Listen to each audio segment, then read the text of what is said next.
All right, welcome to the program, The Desk. This is the second edition of the program, The Desk, where we'll be looking at salient issues making the rounds. And it's been, made for journalists and also current affair analysts and talking about communication experts as we look at very salient issues. On today's edition, we're focusing on the state of the nation, and we have three very topical issues we'll be looking at. First of all, has to do with the FCT insecurity, and we're looking at the IGP setting up of a special intervention squad. What this is going to mean for us. Remember how sad the SARS squad turned into, instead of protecting the citizens, turned against the citizens. So we'll be looking at that issue. We'll also be looking at what's playing out in talking about Edo 2024. Already, the chairman of the APC talking about Ganduje coming out gun blazing, saying that this time around Edo must be captured by the ruling APC party. And so the big question is this going to spur a lot of unwanted violence, or what's going to play out in Edo State come September when the elections play out is what we are going to look at. Is it going to be a street fight between the PDP and APC? We'll be looking at that very issue. And also not forgetting, recently, just on Wednesday, Nigerians across board talking about subscribers saw the telecos put them in jeopardy as calls were being barred. So we'll be looking at the rift between Glo and MTN, the consequences of this rift. We know that the NCC did tell us that Glo is owing MTN lots of money in the interconnectivity platform. So why are Nigerians suffering this issue or this rift between these two big telecos is what also we'll be looking at on today's edition. And we've got as our guest Okechukwu Chibueze, who is joining us online. He's a media consultant and also a public affairs analyst. Is joining us online. And I've got my guest in the studio, Toba Owojaye. I like calling that name. It reminds me of money. Owojaye, nice to have you in the studio. Thank you very much, my brother. All right. Okay, let's begin the desk discussions. Let's begin from the man who is on Zoom. Okechukwu, good evening. Nice to have you join us on the desk. Thank you very well. Good evening. All right. Good evening. All right. As a media consultant and a public affairs analyst, we want to draw you into this discourse, talking about the FCT insecurity. What should be the mandate of the Inspector General of Police's special squad, which he has constituted as a way of tackling the recent spate of insecurity in the FCT. We remember how SARS turned in against the people rather than protect the people. What are your expectations for this special intervention squad set up by Kayode Egbetokun, the IGP of police? Okay, so basically, for me, it's a laudable idea or vision. But then there are other sides to it. I'm also looking at it from the angle of if they have any modalities set in place, to see that they work along with locals. Because I also believe that community policing is key. Sorry about that. And I also believe that they can't do it all alone. They will definitely have to, form synergy with the locals, because they are the ones that know where, the in and out of all these bandits and whatever they may be called. And then again, I'm also looking at it from a place of monitoring, how far, what have they put in place to ensure that this system remains unadulterated? Because it's not enough to start something, it's the sustainability that matters a whole lot. So I'm looking at innocent people not being witch hunted, through this process, because we've had over time when some ambits of the police is being set up, like what played out, with the NSAS issue, where the youth had to revolt, simply because that they felt the youths are being hunted down, through the SAS men. These are another aspects that they are bringing up that which needs to be properly monitored. Accountability strategies being put in place to ensure that everything, runs smoothly according to the mandate. You understand? not something that jeopardize, the future or the peace situation of the nation. This is where I'm looking at it from. But for the idea, I see it as something that is laudable. But creating ideas is different from ensuring that it's seen through. So that is where I'm coming from. So for me, I feel that if all these things are put in place, then these modalities are put into consideration, I feel it's something that could be delved into. All right, I hope your camera is on. We'd like to see your face while you're talking to us. But let's look at the issue of location. We know that most times when the security formations are made, they seem to always center in the middle of the town rather than the outskirts of the flashpoints where they are likely to encounter these nefarious criminals. What should be the location of this special, intervention squad? Do we want them in towns or we want them in the suburbs and in the area councils where they escape routes for these criminals? Okay, so I believe strongly that police has divisions, in all the area councils per se and in all the local governments and states. So let's cite an example. This is holding in FCT. So all the area councils, police has division in area councils and even local government heads as stations. So for me, I feel that it shouldn't be an urban, idea, an urban perspective thing. It's something that has to run down through the locals, because these bandits, they are not in how am I to say this? They are not in the urban regions. Or we could say that their numbers are less in the urban regions. They are more in the rural settlements. And this is where they find their own safe haven, to carry out their illegal operations. You understand? So I feel that these things should be trickled down to the rural areas. That was why at the first instance, I started talking about them being able to engage the locals. And when I meant the locals, I wasn't referring to people in.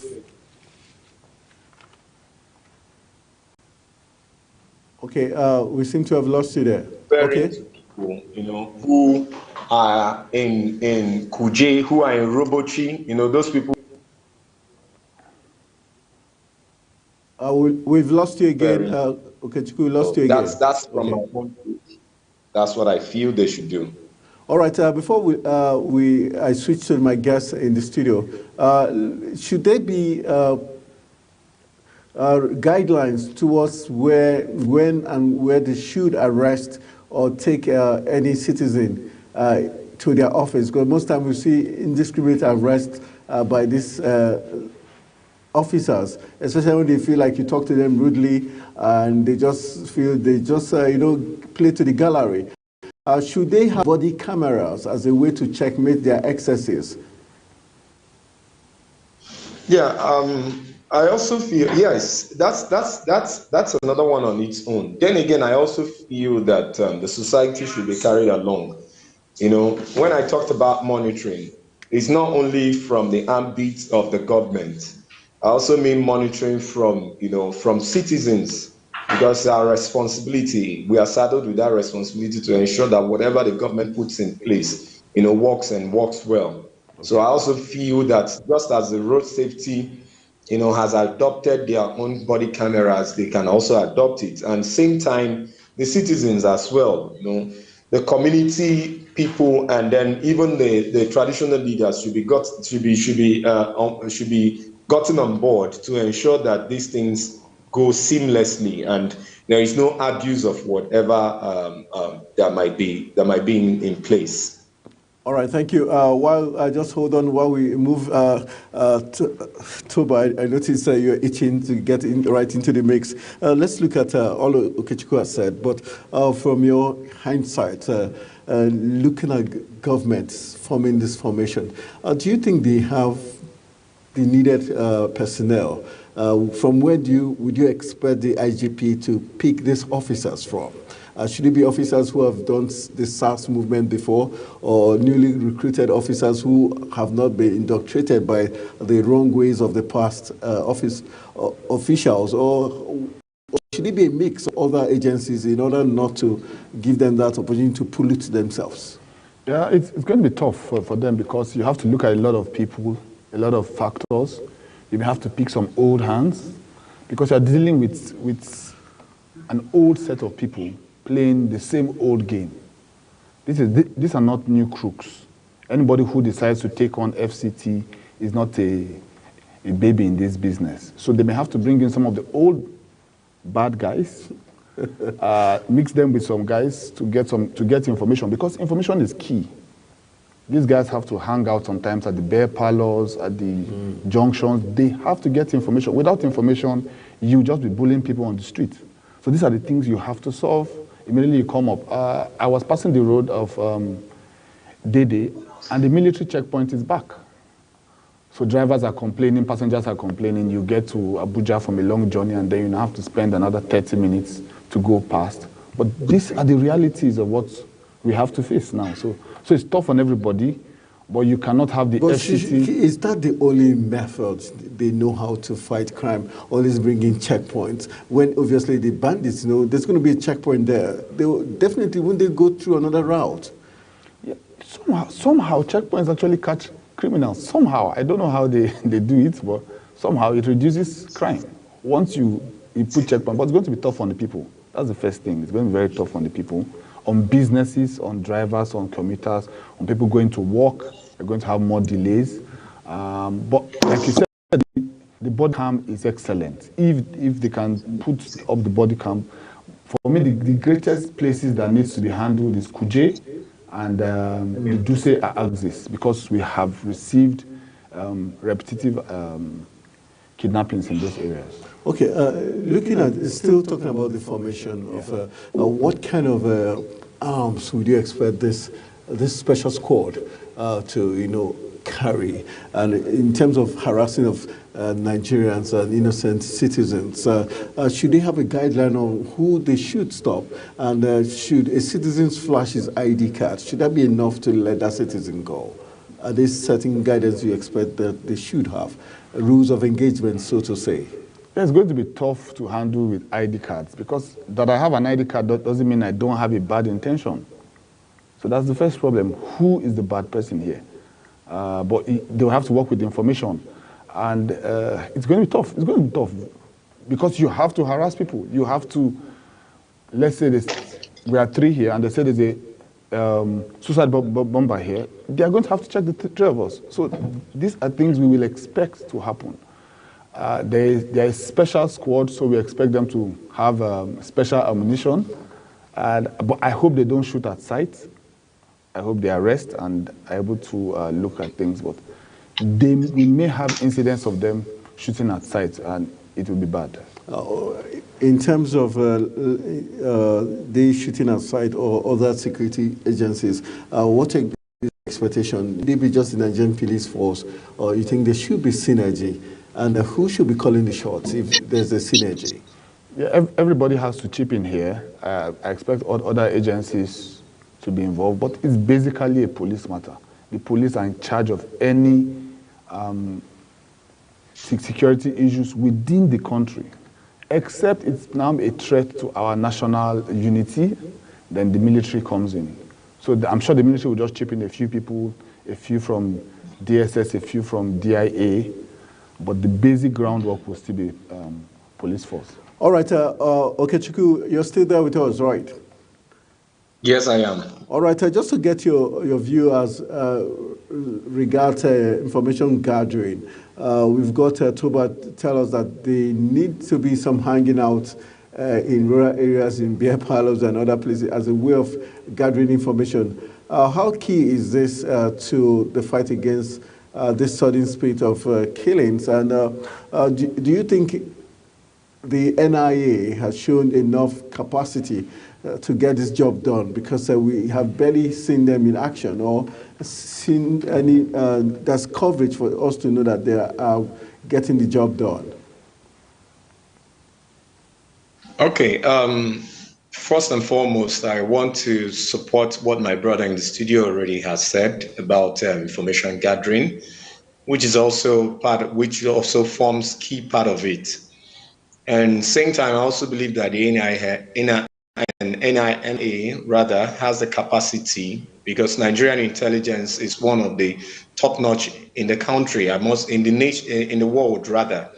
I must tell you, there is nothing that Nigeria intelligence wants to achieve that they can't achieve, All right, because they have the please, capacity. not to cut you short, please, we'd like you to put your camera on so that we can actually get to see you as you speak to us. Is your camera on? We need your camera on so we can actually see you. Okay, I'll do that in a jiffy. All right. All right. Yeah.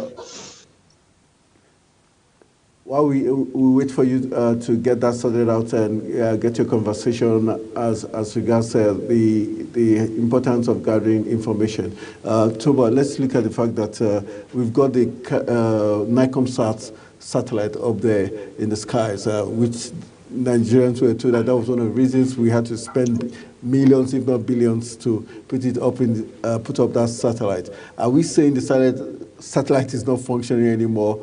We cannot trace calls, we cannot get footages of where these bandits track their movements, instead of really putting checkpoints and gathering of information like you insinuated? Yeah, it's a tough one, but they need to play less to the gallery and do their work more. They spend more time telling us what they want to do. We want to do this. You are security agents. You don't need to explain yourself to anybody. Because the more you explain yourself to us, the more you're making your work difficult. So you don't need to. Yes, we would complain. We are citizens, we are being pressed. We would complain. Allow us cry. But don't join us to tell us how you're going to solve the problem. Do your back-end work and solve the problem. For me, I can't see clear signs that they're handling this matter rightly. Track the numbers, track the areas, track where they sleep. Those numbers have where they sleep. I've had friends that were kidnapped and it was very tough for them. But some of them said something that was helped my thinking. Said that every time those kidnappers see either actual Fulani guys who carry cattle, they run and hide. Or if they see militaries making search with helicopters, they force them to stay quiet and hide. So I don't believe it. Most people say there's a cooperation, the military is being slack. No. But the intelligence is poor, number one. The SIMs, sometimes people can go and register. You can go and buy a registered SIM for 5,000 naira. So another person for just 5,000 naira would register a SIM with his own face and sell it for 5,000 naira. So these are the problems we have. When that person is arrested, he won't be able to tell you who even sold the SIM to. So these are the challenges we have on ground. Very sad commentary there. Okechukwu, are you ready? I'm actually having issues with my network a bit and my gadgets here. Okay. Okay, let's just get your take as regards gathering of information, how key it is, and what other measures and technologies you think can be used by this special intervention squad set up by the IGP. Okay, so I know definitely that they have a few gadgets in place already, for information gathering. Like I must also say, one of the most effective, aside from tracking phones and tracking gadgets, one of other effective ways they can as well garner information is through community members. That's why I say there must be community involvement. And I'm still reiterating that. And I know why I'm reiterating that, because in suburbs, one of the successes in the Northeast and other places there has been menace of banditry. One of the successes they've been able to garner is through community involvement, and it's through local policing. So if they can as well get involved, one or two persons, the key stakeholders in the communities, or youths buying in, that's another success story they can achieve with regards to information gathering. Aside other gadgets that we use, both tracking and other gadgets that they will use to put this information together. So for me, that is what I feel.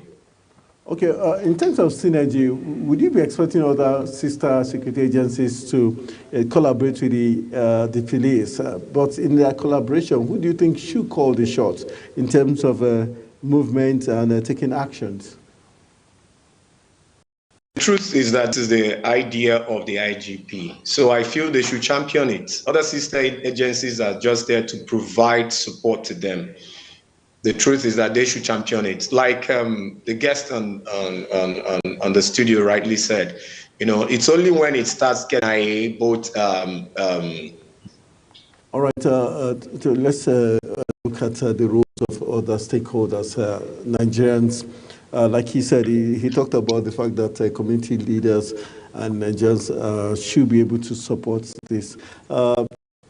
How much can Nigerians do if they're not really armed? And do you think the idea of Nigerians bearing arms might be to crop up with the spate of insecurity, knowing fully well that we do not have enough manpower? Yeah, I have 4 children that I love more than any human being in the world. So if push comes to shove, I won't mind to have a gun myself, because I can't wait to have somebody come to my house for my wife and my 4 kids, and I'll be looking at his face. So this is where I'm into, but we are not there yet. What I would say is that in the community, they know themselves. Everyone in the community knows themselves, and they know a visitor. I visited a state last week, and I went to a village. By the evening when I just went to buy food, everybody was saying, "Oh, visitor, how are you? Visitor, how are you?" By the night, the police came to find out where I was sleeping, because in that community, I was visitor that night. So a community can tell the people that have just entered their community. They can tell the people that have been in their community. They can tell the trans in their community. They can tell the people. So there's a lot the community knows. So we need a good private way of having these discussions. Because if it doesn't happen privately, sometimes when they inform on the armed robbers or on the thieves, and the police doesn't do anything or arrest the person and releases him in 2 days' time, the person comes back to harm them. So these are the things we must block and make sure it doesn't happen. But why do you think what is happening in the FCT, we've not been able to really inform the thus far? Why have they been getting away with the recent spate that has been occurring so much? FCT is almost a no man's land. So you go to Kuje, who knows who there, and then the access route. FCT is harder because virtually everybody lives here. But if you go to a rural area, you have a lot of natives, but that's not what plays out in FCT. So FCT is quite tough. Okay. All right, Okechukwu, let's have you before you leave us on the program. Let's just get your take as regards what you expect in the coming days with this setup of this special squad. Okay, so what I expect of the AIG to do, or the police special squad to do, is to put up every professionalism into this, because this involves lives in entirety, and then it also involves the security of the citizenry. So I expect them to put up professionalism into it and to ensure that justice is done. It's no longer as business as usual, wherein people are being apprehended and they are not allowed to face justice. And before you know what is happening, because one person belongs, or this set belongs to a political group or a political personality, the person is set free. So justice should be done. Justice should be done for everybody apprehended in this process. And it's not something that they should add sentiment to it with regards to where and where not to go to.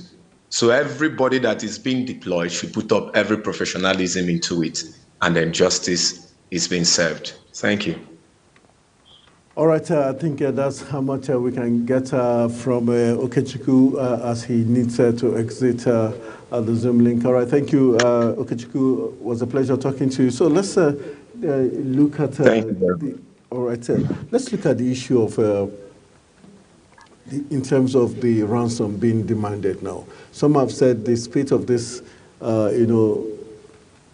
killings, kidnapping, just increased by tenfold because the kidnappers are beginning to get ransom in large quantity, and also probably the reaction of residents when Nahiba was killed. Would you say it was the fault of the residents, the way they reacted, probably emboldened these kidnappers to make them feel like, okay, the people are taking note of us, and so we're going to get more money, because they initially demanded for 60 million, and before you knew it, it went to 100 after the killing. What can be done, to tackle this? I want to blame the North a bit. You see, for 8 years, most of the killings were not so much in the core northern area, so they kept quiet on this. But this hit them really bad. This hit the elites. This hit the. So that's why whoever is doing it is seeing it as a bigger business now, because now it's not just the elite matter. The whole North is in on this, and they want those kids out as fast as possible. So it's a business, and it's bad. It's really bad, because once you can get 100 million from taking a person, then why would you work? So I've talked to a few people who have been in these situations before. The actual people that kidnap are paid peanuts. The actual people who come to the road and kidnap are paid peanuts. They take the people and take them to a further set of people further inside. And those ones just pay them peanuts, take the people, and then do the real negotiations. So this makes the catchers who are on the road not have a sustainable life, spend what they get, and have to go back again. So they keep them in need of going back to get more people for their own business. So I expect more intelligence. Yes, in terms of intelligence, these monies are being carried not in the air. There are bags, there are suitcases for whatever reason. Can't they use forensic means, chips, to attach to these bags or these monies as a way to track these monies? Why is that not being explored? That's part of using technology. Are we saying the Nigerian police force do not have this kind of technology? The family will not risk their children. I have 4 children, and if I hear that these guys can kill my kids, and I'm able to raise the money from whatever source, all I want is my kids back. I'll never forget it. I'll never forgive the country, but all I want at that point are my kids back. So the people involved don't really care, and they don't want to risk their family to chip something, and then somebody now informs because you can never tell if some police and the guys are working hand in hand. So you don't want to risk your family. You just want your family out. So it's tough. It's really tough, and it's really bad. Okay, looking at other means now, let's look at using the legislature now, National Assembly, the judiciary. Do you think formation of laws could help, deter people from these crimes, in terms of saying, okay, if you're caught, death sentences await you. If by proxy we know your family, this is your family line, we're going to arrest, and if possible, we're going to, put all your families on the death row. Do you think such very stringent laws and policies, because we saw that happen in China, where once you're found for corruption, it's straight, you get killed once, and that's in 10 years made China almost a very clean nation, because everybody was scared to commit any form of corruption. Can we have stringent laws or policies that could deter people, especially like you rightly pointed out, this is not just those who do the kidnapping, but those in high places who are behind the scene? Can such policies deter them? What I think we can start with is we should have laws that are separate for civil cases, criminal cases, and terrorism cases. These are 3 different things. You can't ask me to pick up somebody who is a suspected terrorist and ask me to release him in 48 hours because the law says I should release him. That's what we have now. Okay?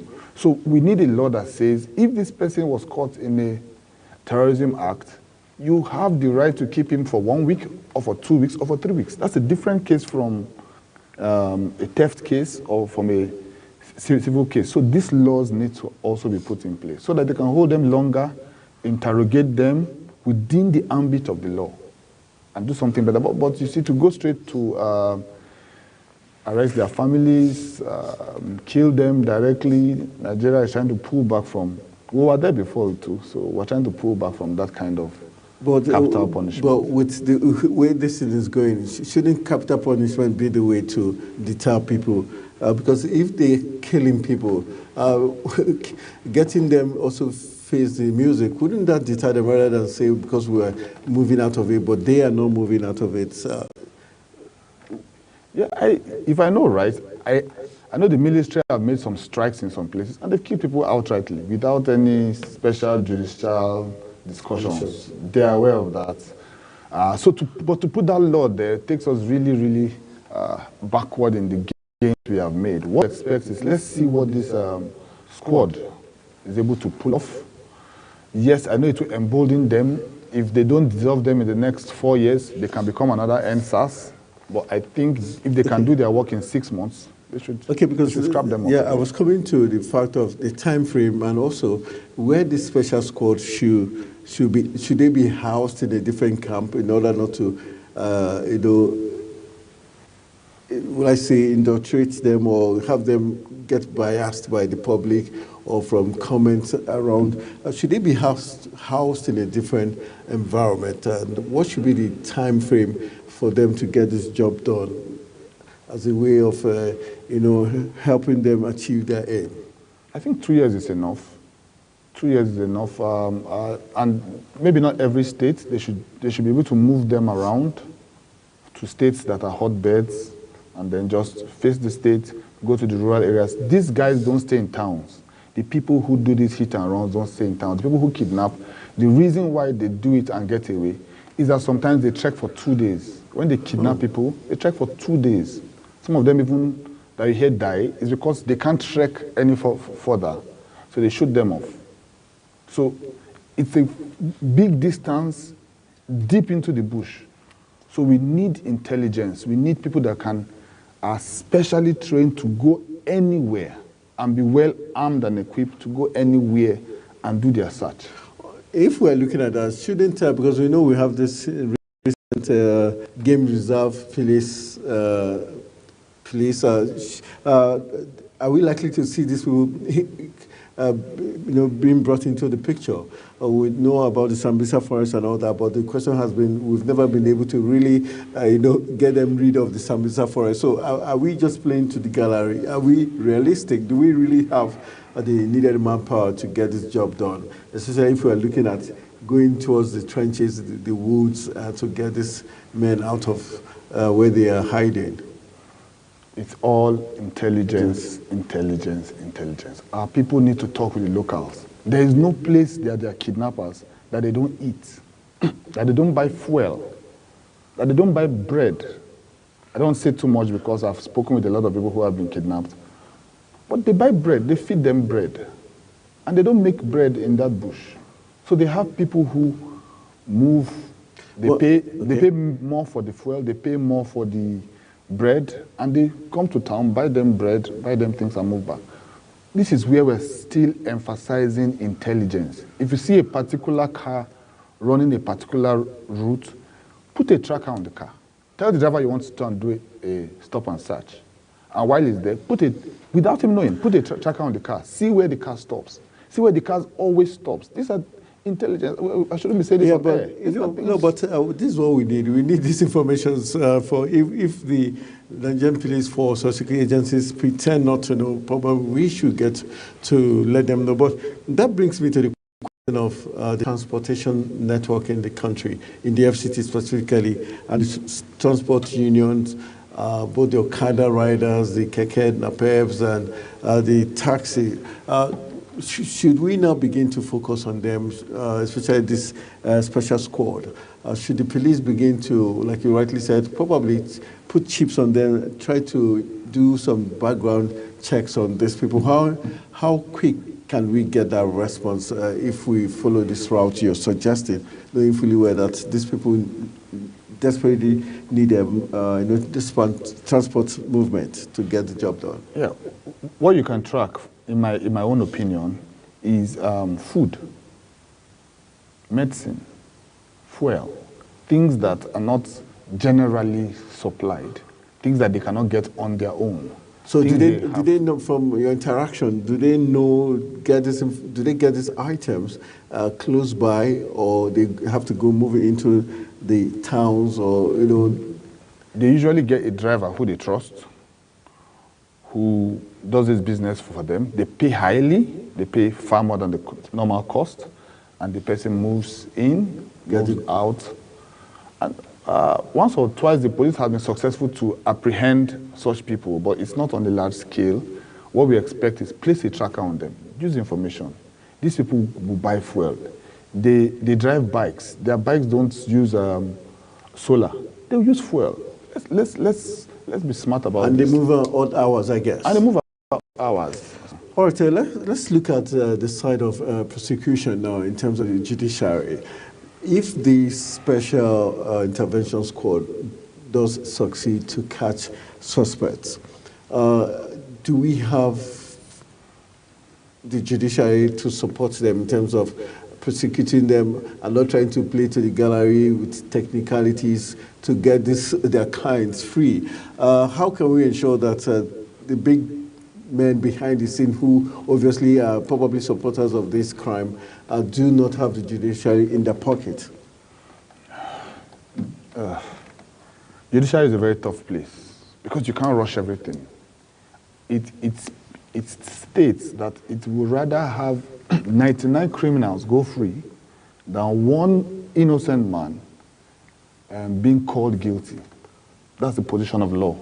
That 99 thieves had better escape than for one innocent person to be sent to jail. So you have to do your homework. You have to be able to prove every single thing you're saying in court. They would have to have their own defense. And this is tough. And this is a process. You can't rush it. Except we have a special court for it. Let's call it should that be the case, especially with what we're dealing now? Because the situation we're in the FCT is very dicey. And so shouldn't we have a very special court at this point in order to get this mess sorted out? Yes, if you have a special squad, then you have to have a special court. Because if you have a special squad, you take them to the normal court, it's still going to take the same long process. So there have to be right laws and right courts to handle this matter separately. Okay, as we get to end our conversation, let's look at funding. We know that for this IGP's special intervention squad to succeed, there has to be funding. Do you think the government is ready to fund this special intervention squad in order not to get any biases? And should it be solely government sponsored, or should we have, the public contribute? It should be fully government sponsored because it's government's responsibility to secure the people, the lives and properties of the people. And that's why I said the team should be small and be moved to hotbeds. Okay. I don't want a team that's based in every state. There's something going on in this state. Okay, like focusing on the FCT now. Let's just keep to the FCT. For instance. Yes, the FCT is a hotbed right now, but it may not be in the next 6 months. It may be Zamfara State. So when the FCT has chilled off because they have done their work, and another state picks up, that same thing should be able to move there. That's what we're saying. That we don't need to create instead of replicating creating the same team everywhere, and then they now start having clashes with the police and other establishments. Let them be a special unit, like Marines of USA that move in, do their business and come out. The Marine were in Nigeria some time ago when one of their persons was kidnapped, and they entered this country, did their job in a few days, and they finished their work and went out. They didn't come to create a base here. It's a special squad. You don't need to replicate it everywhere. Let it be good, let it be well-funded, let it have body cams, as you have said. That's one of the best things I've heard today. Let it have body cams so that everybody can say that they were fair in what they did. We can look at their actions and see that they didn't kill an innocent person. they had enough facts and evidence to what they are doing. Should they be talking about this body cam issue now and seeing evidence that they were being fair? Should they have another body who is going to supervise or watch their actions? And if there should be a commander, should it be just about the IGP giving the orders, or there should be a specialized person who has been trained? Because we don't want to say because he's the IGP, so he has to be the one calling the shots. Should that be the case? He's not going to head it, obviously. He's just telling you what has to be. So they have to find someone to head it. The presidency has to be involved. Every security agency has to be involved. He's not going to head it, I'm sure. But whoever is going to head it has to be very good and knows what he's doing. And you don't think, do you think there will be a need for international collaborations somewhere along the line? Because we know that the Israeli forces, when it comes to security, they're very good at it. Do we need something like some help? Are we too big to ask for help if we know we cannot deliver the goods? We can't even ask Israel in the first place, because Israel to become another bigger problem in Nigeria, because some people do not. The religious yes, the religious parts to it. So I think they should do their homework. If they need training, they should go out and get trained. But let's see them start. Let's see them start. All right, so we don't get jet lagged or analysis paralysis. Let them start. We'll fix the remainder. All right, but for the families now, as we end our discussions, we've always not focused on the families. Let's look at the families those who have suffered from this banditry in the recent days, had their loved one killed, and those who are suffering as we speak now. Has the government done enough in terms of mental health, creating a body who will be taking care of victims of all this trauma, and especially those who have their loved one killed, as a way of helping them heal and move on? We've not heard the government talk towards that direction. How important is that? Yeah, it's important, but people are running from it. Even those who have been kidnapped don't want to talk to press. Why? Experiences you have there that you don't want to say. It took a friend of mine over 3 days to be able to tell me anything about what he went through. You go in the morning, you fetch water, they flog you in the morning, flog you in the night. You are their slave for that period. You see some people killed for no good reason, so they are traumatized, and they also don't want to say something and then find themselves back in the same condition. So they better keep quiet most times. So, but like you're saying, a good thing, they should be able to privately and quietly reach out to them, give them some sort of mental succor. It's good. All right, we're hoping that will be the case in the coming days. And should they, because right now I'm just being skeptical about how successful this special squad is going to be. Do you think there should be a feedback mechanism as regards the conduct of this men? Because at times when you're traveling, you see some cars written, if I drive rough, call this number and all. Mm-hmm. Should there be a feedback mechanism for the IGP, the police, and the government to be able to tell if the squad is actually getting the job done, or if they're stepping out of line? What kind of feedback mechanism will be perfect aside the body cam, which obviously will be used to assess their conduct also?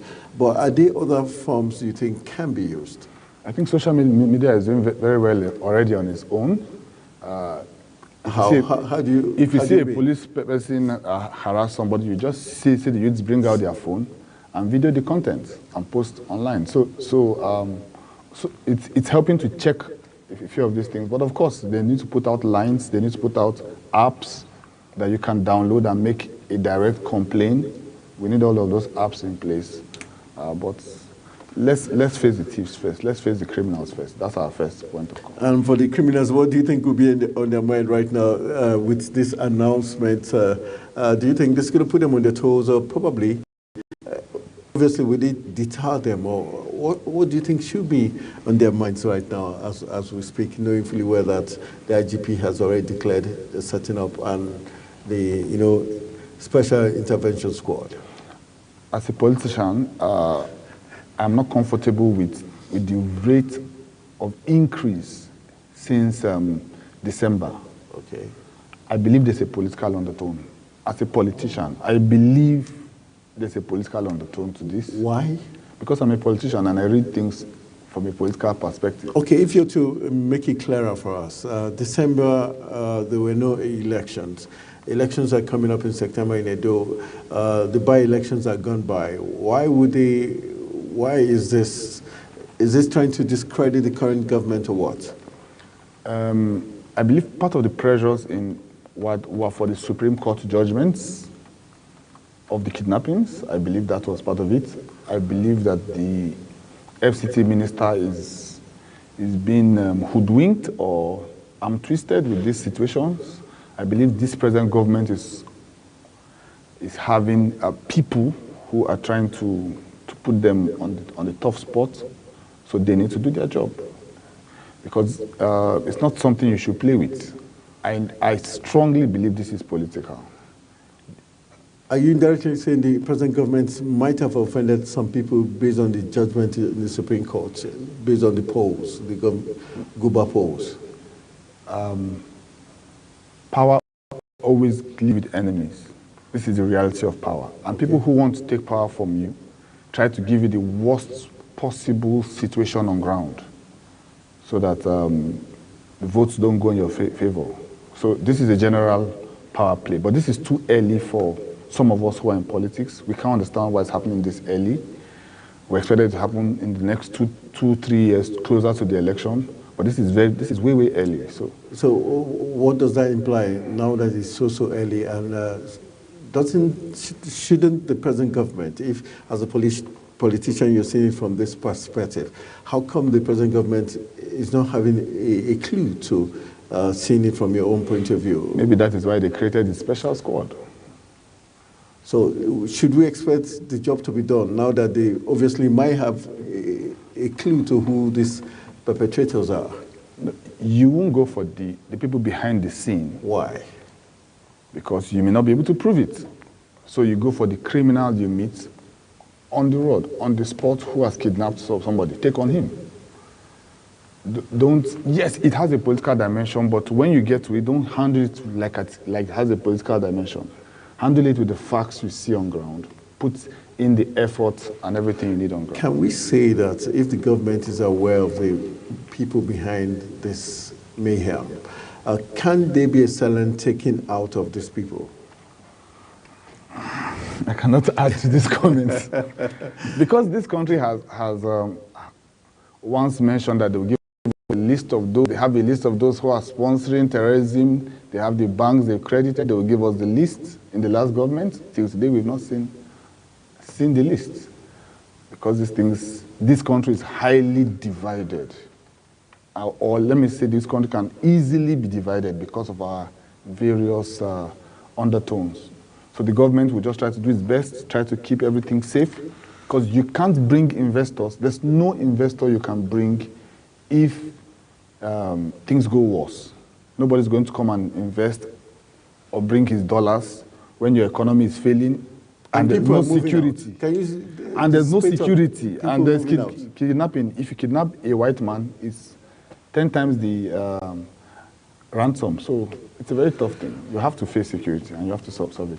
All right, that's how much time is going to allow us to take on today's edition of the program, The Desk on Global Television. I want to say a big thank you to my guest, Toba Owojaye, who has been amazing in helping us look at the big talking points. We've got 3 points of talk looking at the insecurity in the Federal Capital Territory, the setup of the IGP Special Intervention Squad. What their mandate should be is what we're looking at. We also didn't have time to look at the Edo elections coming in 2024. This is in September. We also looked at other issues, the MTN issue in terms of the rift. But hopefully, we're going to carry this over to tomorrow, where the desk is going to return, and we'll be giving you a very balanced analysis. I want to say thank you very much for joining me today. And special thanks to Okechukwu Chibueze, who joined us via Zoom for also being part of the show. My name remains Anthony Bobondi, saying thank you for being part of the desk today. Let's do this again tomorrow for another exciting edition. Stay with us.